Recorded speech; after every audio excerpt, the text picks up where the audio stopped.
This is a tutorial on setting up an Angular full stack application.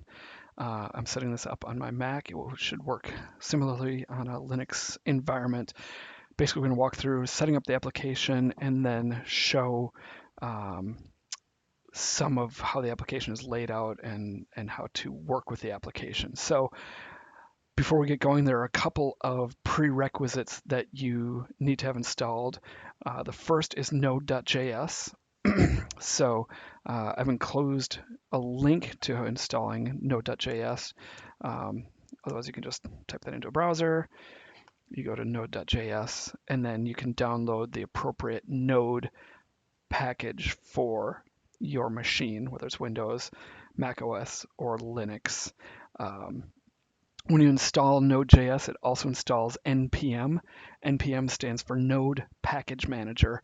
One of the great things with Node is there are tons of open source, publicly available packages that do a ton of work for us on our web applications.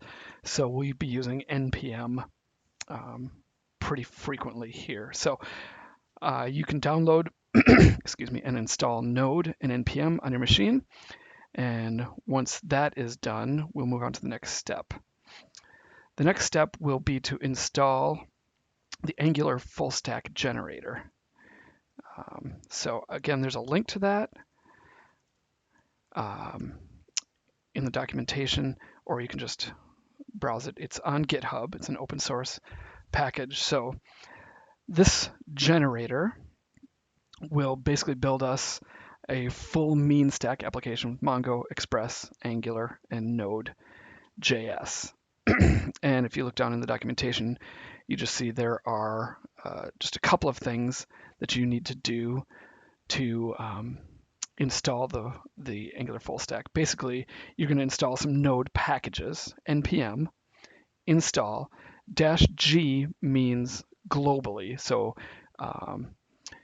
npm packages can be installed either globally so that they can be accessed from anywhere on your machine, or, as we'll see in a little bit, npm packages can be installed for a particular application, web app.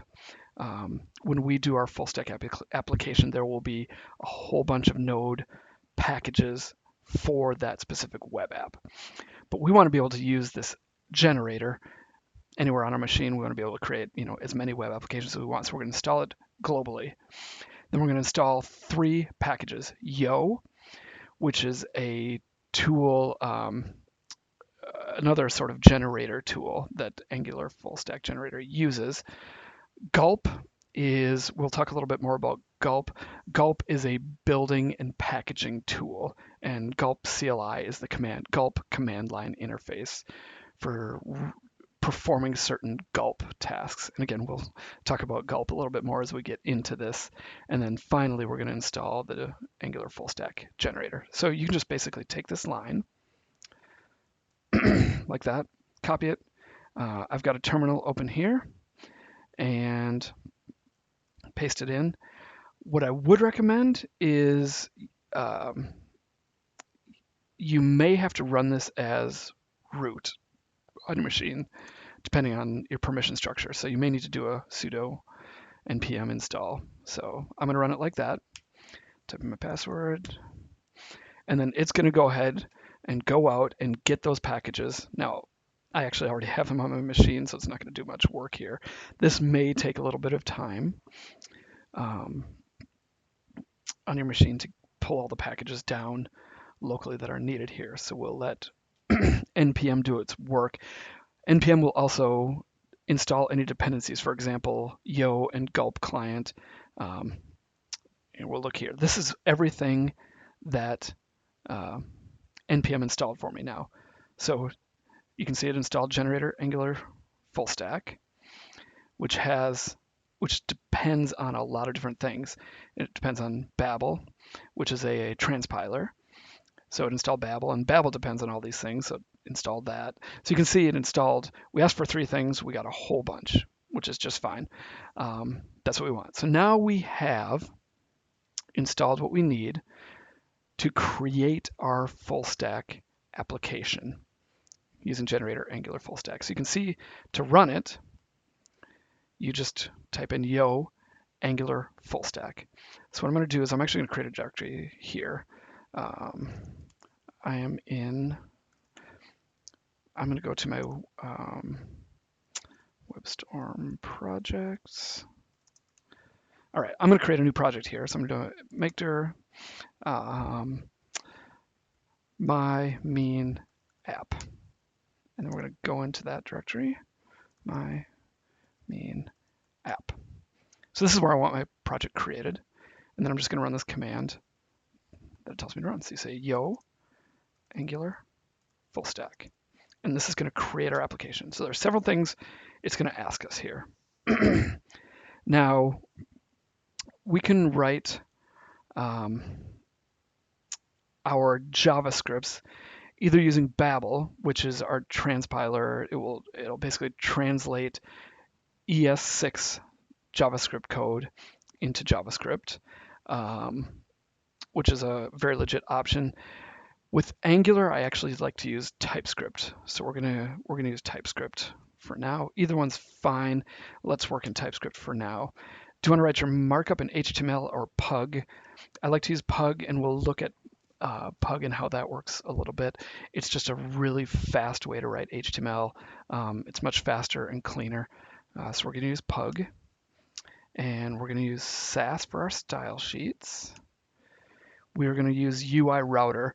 So when we are we have to our application will have a router that will move us navigate from page to page to page. There's a built-in Angular router, ng-route, but UI router is actually a much more powerful and flexible routing tool, so we will use that. We will use Bootstrap and UI Bootstrap. These are just some UI graphics components, really easy to use, really powerful and flexible. I like to use them. And then, so we can either write an SQL-based application, that would be SQLize, or a MongoDB document-driven application. Again, this is your choice. If you're more familiar with SQL and relational databases, you can certainly use this. A lot of web apps now are using MongoDB. I find it to be really useful, so I'm going to create a MongoDB database using Mongoose, which we'll see, which is just sort of a data abstraction layer with MongoDB. And so this authentication boilerplate, this will provide us login and authentication using Passport. It's a nice little feature that it will install for us automatically, so we'll say yes. And if you want to authenticate using any of the Google, Facebook, or Twitter OAuth strategies, you can do that. I'm not going to for now. And we are going to use Socket.io. Socket.io is another method that basically allows our web server and our database to notify has changed. So if you're looking at a page, a list of users or something, and something changes in the data in the background, somebody else changed a user in the database, Socket.io can send us a message and let us know that that happened. And then we can update our screen accordingly. So we'll install Socket.io. For our unit testing, we'll use the default, and we'll use that default. So now it's going to work. Our full stack generator is going to work here. And it creates some files for us. This is our actual project here. And then it's also going to install a whole bunch of NPM packages for our application. So it's going to pull down all these NPM packages, 1,400 NPM packages that our project will be using. So again, this will take a couple of minutes to get all the packages and put everything together. And then we will see, let me pull up a Finder here. And I'm going to grab a new Finder window.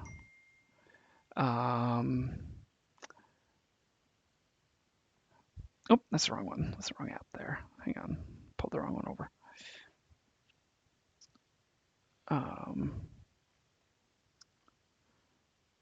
I'm gonna pull that one back, and then let's move my Finder window over. Sorry.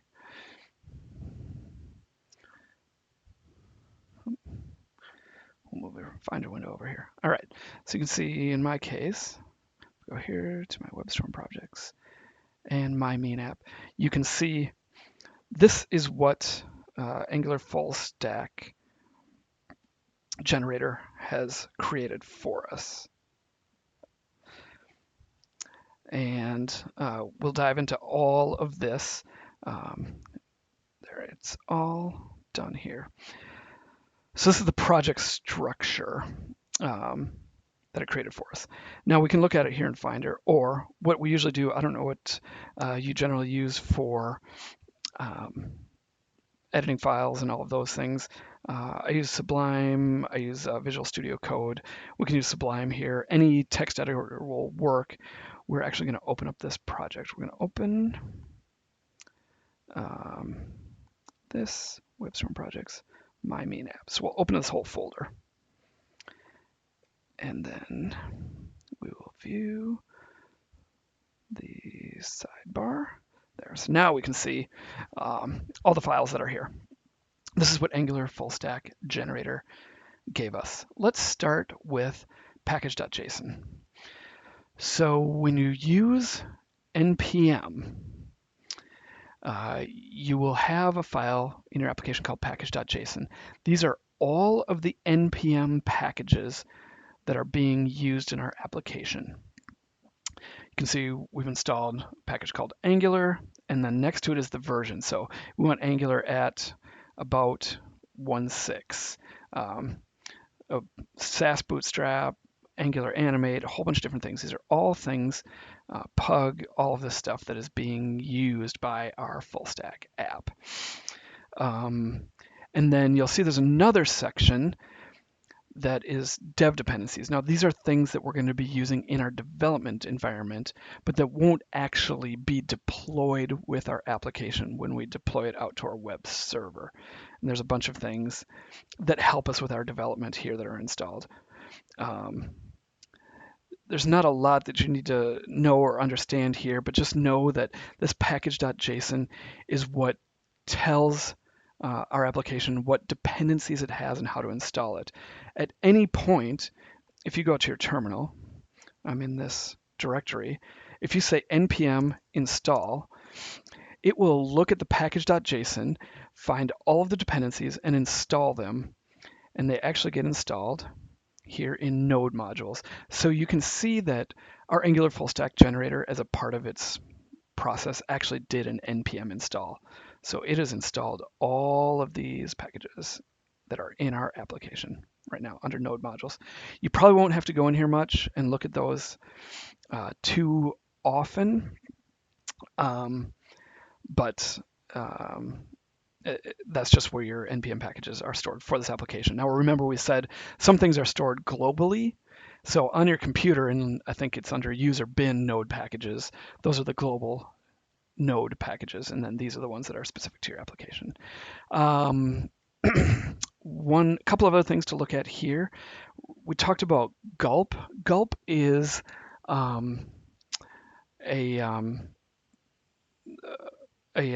basically a build tool that allows us to do different tasks. And this gulp file basically defines how to do different tasks. So if you look in the documentation, it doesn't have it here. You can look around, but there are different gulp commands that are configured in this gulp file. For example, one that I know that we have with us, I don't need to do an npm install. Let's go back out to the command line. So if you say gulp serve, so in this gulp file, we define a command called serve. And actually, we can look for it here, serve.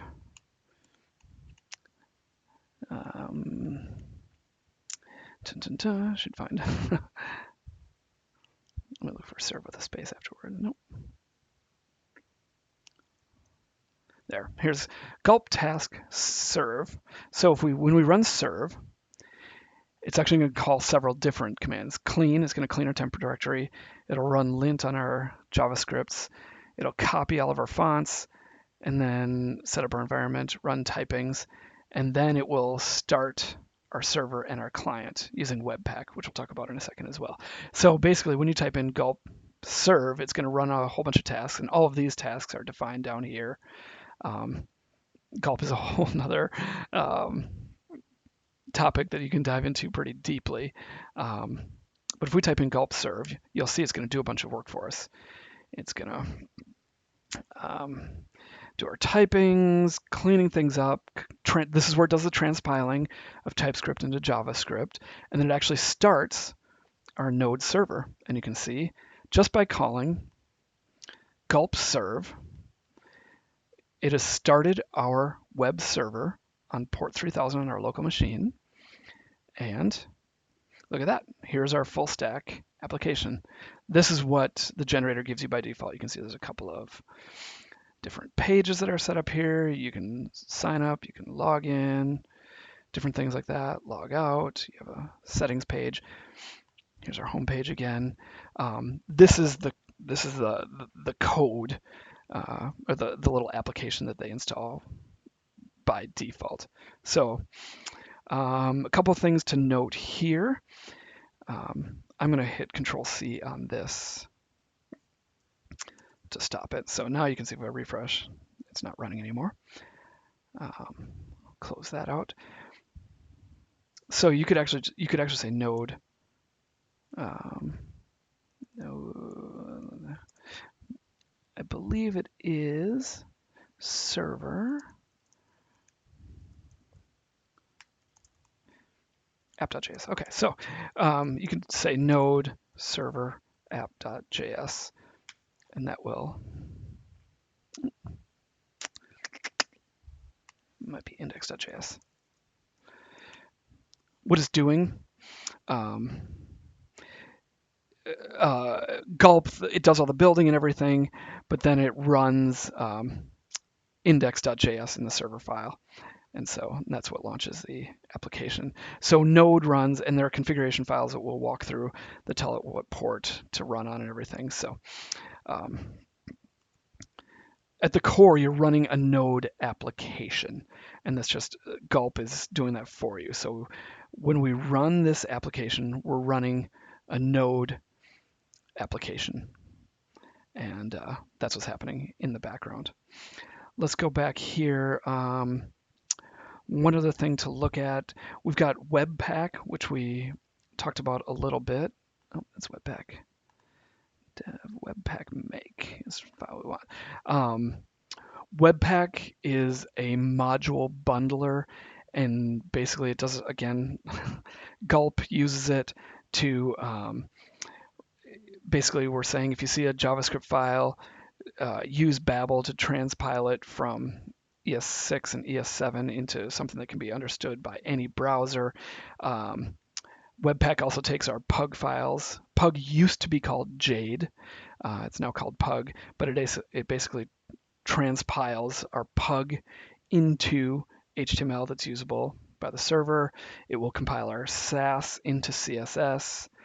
You can see here, if you see a file that's a .scss or Sass, then it will use the Sass loaders to transpile it. So, and then there are also things that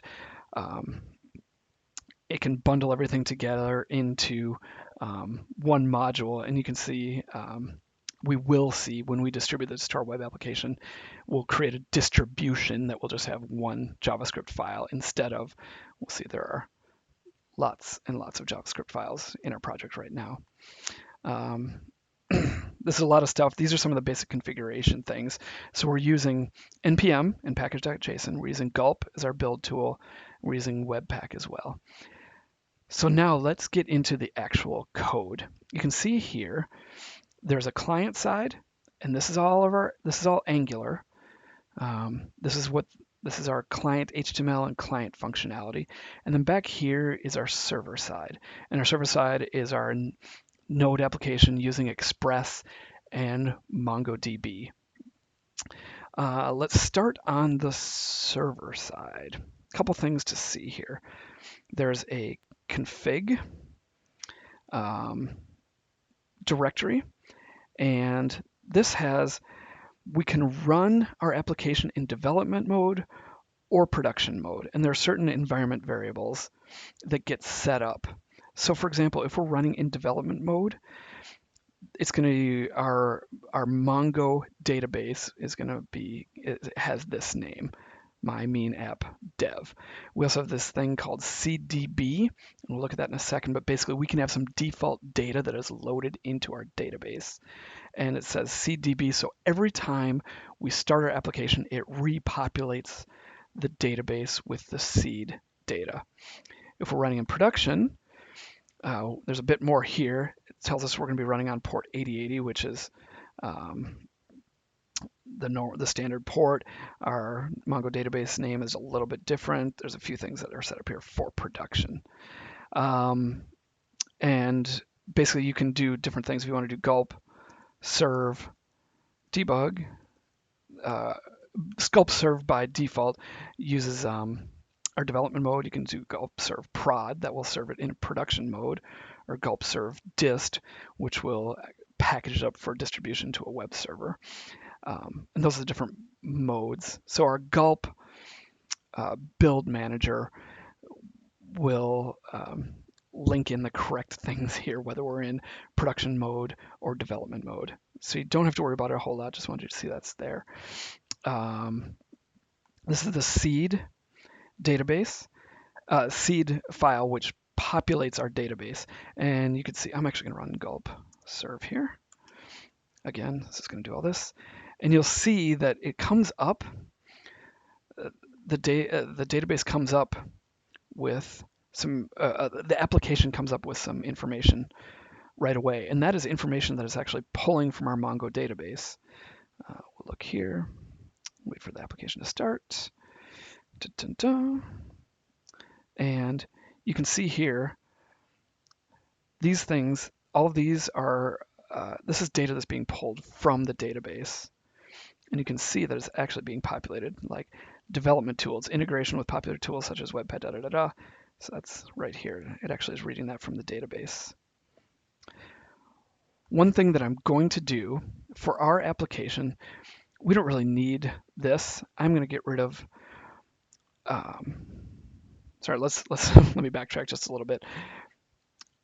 Angular full stack, when it creates this test application, creates basically in two collections in Mongo. A collection is the equivalent of a database table in SQL. So it created two collections. One is user, and if we go to user.model, we can see it created a schema called user. Our user records, our user collection, each record will have a name, an email, a role, whether they're a user, an admin, a password, and then provider. Assault is for hashing and encrypting our password. So it created a user schema. That will actually be useful for us. We'll hang on to that. And then it created this collection called thing. And we can see thing has a name and some information about it and whether it's active or not. I actually don't, this is not useful for our application, so we're going to delete thing. So I'm going to go ahead and delete this whole folder called thing. Yep. I'm going to stop our application because we don't want to do that anymore. And then I need to do a couple of things here in our seed.js. So it says if in our config file, if seeddb is set to true, then it's going to populate our database. So I'm going to get rid of all of this. I'm going to continue to populate the user portion of our database. So it's going to remove all the existing users in the database and then create two users, one called test user and one called admin. So I'm going to do that. And then there are a couple other things.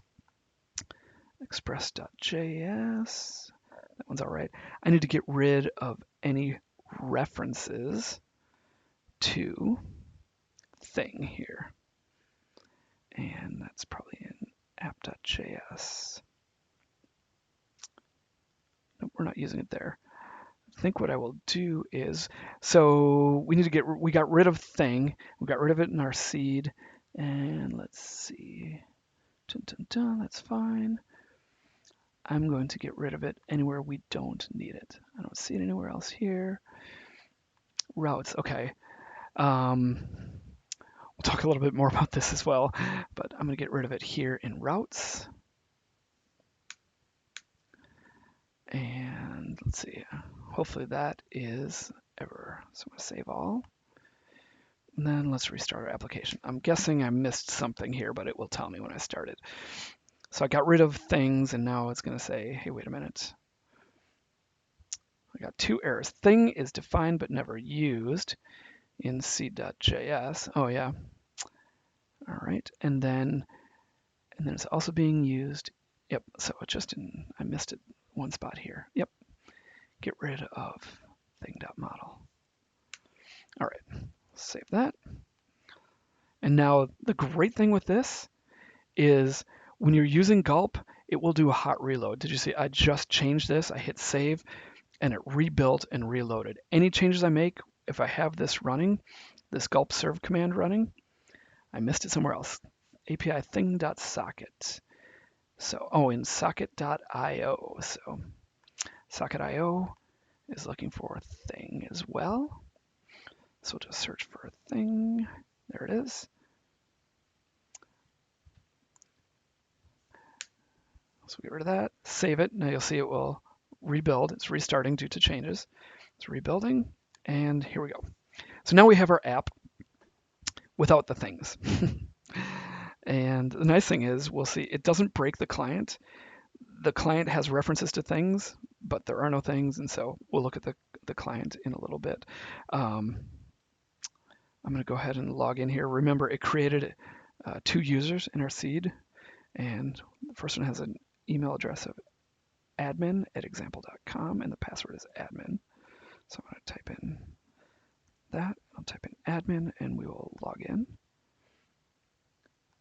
And it says, hello admin. It knows that we're logged in, and we can log out there.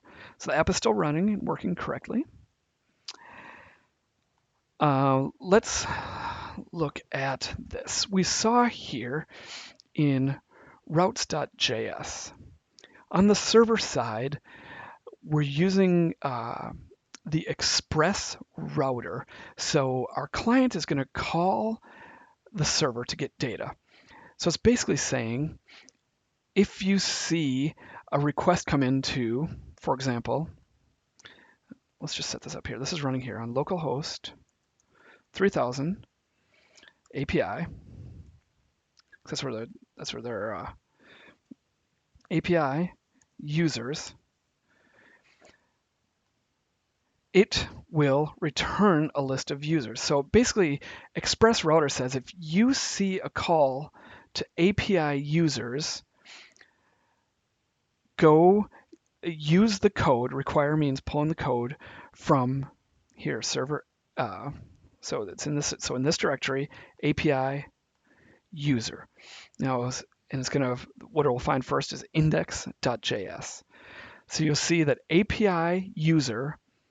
And if there's nothing else there, we're going to call this method in the controller. This is a lot of information, I know. It will call, so it's going to go, the router says API users. If you see anything that has API users, go to this component here. So then it goes to index.js, and it looks for a match for that.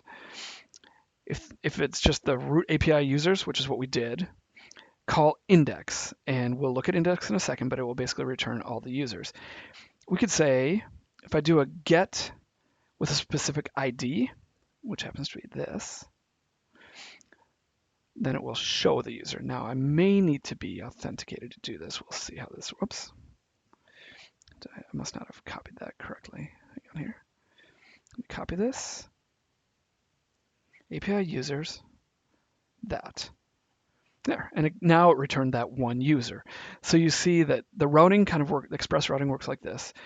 If you see API users, use this component. We had a line in here that said app use API things. Then it would go to API things. App use auth, it will use this auth component. This is our authentication. So when we're trying to log in, our client is actually going to call auth, and we'll see that. So that's how it works to access data on the server. You can see here that we can delete a user by making a, I'm not sure if you're familiar with the different HTTP requests. By default, we have a GET request. So if I type something into a browser, that's just a GET request. We can also do a POST, a PUT, a DELETE.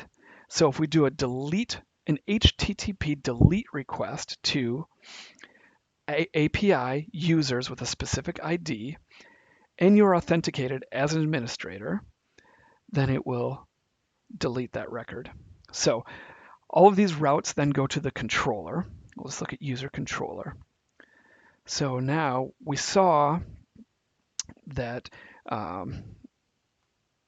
this API users command called index. So let's look for a function called index. And basically it just makes a mongoose call, user find with no parameters. So basically find all users and then return them back to our client. And then here is show one. So that was if we do this one, show by a specific ID. So if we look at index, it calls controller.show. Here's controller.show. We see the user is passed in our request parameters, and then it says user find by ID, whatever the user ID is, and then it'll either return a 404 or the user record. So if I put in something, if I put in something this is not a valid user, so it's going to say it's not going to be able to return it correctly. So that's at a very, very high level what's happening on the server side.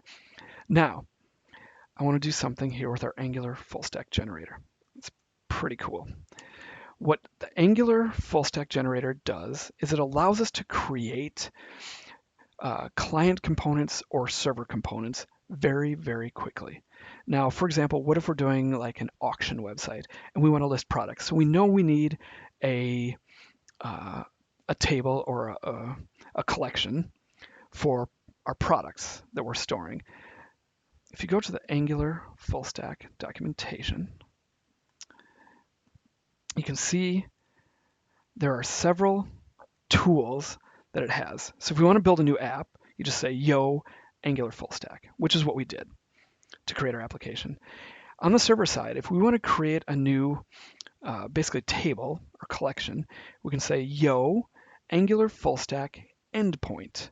So we're going to do that now. We'll go to our terminal, say yo Angular full stack endpoint, and we're going to call it products. Oh, sorry, product, singular. And then it will say, what will the URL of your endpoint be? API products. That sounds great to me. And now it created, if we go here, back to Sublime, it just created product for us. And it updated our routes. So if we now say use API products, now it will go up here. Now we don't have any products in our database, but we can do this. Localhost 3000 API products. Oh, that's not running. So let's restart it. So we'll do our gulp serve to restart our application. Dun, dun, dun. So it's rebuilding for us. And now we've got a brand new product. And okay, now this is up and running. Now let's try this again here. Still coming up. And it didn't error, but there's nothing here. There are no products in our database, which is what we expect. Let's define what's in our product model. So by default, this new collection just has a name and information. So we'll keep that. We'll say our product will have a name, info about the product, quantity, which will be a number, and a let's see, seller, which would be a string, who's selling the product. So add those things here. So that's our product model. we can go ahead and seed our database. So I'm actually going to copy this, and I'm going to copy this code in seed.db. I'm going to say product.find, remove, then product.create, provider's local. The name is my first, let's see, we'll call it product 1. It has a info of, let's see, this is my first product. Let's see, and then we'll do quantity 10 and seller is Steve. I'm just going to create one record for now. That's enough. So now I'm going to save this. I've saved my product model. It's actually going to rebuild for us automatically, remember? So it was getting ahead of me, so I'm going to save this here. There we go. I saved the seed before I saved the product model, so product's not defined. Oh, did I not? I need to add this, so import product from. So we're going to go up one level from config to the server level, then API product, and then product.model.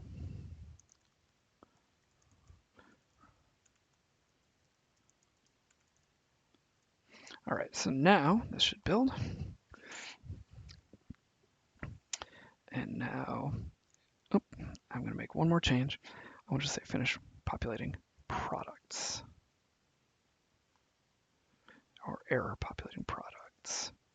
Save that. Whoops. Save. So now we'll start this one more time. And so now we've got our products and our users. Now if we do hit this API, we will see that we have a product. With Mongo, every record in the database has a unique ID, and we'll end up using that quite a bit. Here's our name, the info, the quantity, and the seller, and then a version is version 0. You can see we've still got our full stack app is up and running. So now we've created a new endpoint. That's just a little bit of how the server works. It's a lot of info again, I know. Let's go here to the client side. Actually, you know what? I'm going to stop this recording for now, and we'll pick up with the client side in the next recording.